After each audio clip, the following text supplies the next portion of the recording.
Hvað svona vantaði upp á í lokin?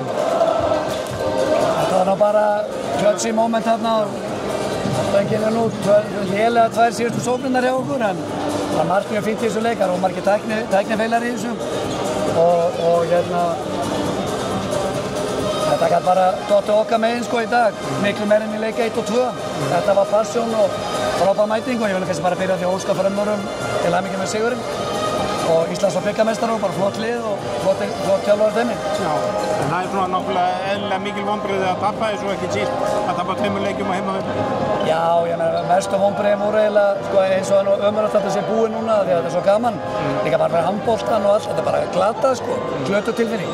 Það var fyrsti leikurinn svíður mjög en ég meina við áttum samt möguleika að vinna hann í lokin eða flauta víti það sko sem var flott eitt víti. Leikur 2 þá kom vörnin, sóknin var fín í fyrsta.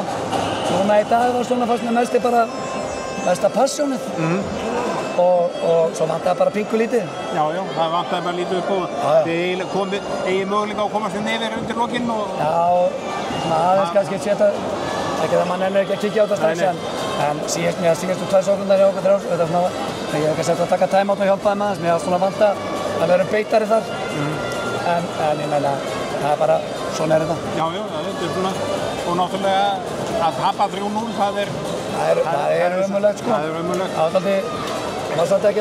var eiginlega bara dálítið gott challenge og skemmtilega áskorun að vera 2-0 undir. Það var alveg að því að mér fannst sko, ég hef nú verið í því áður í gegnum árin, þá hefur kannski verið með meiðsli eða verið bara svona dálítið 2-0 verri. Þetta voru alveg flotti leikir og ég hafði góða tilfinningu til að vinna þetta. Og náðu að vinna þetta í dag þá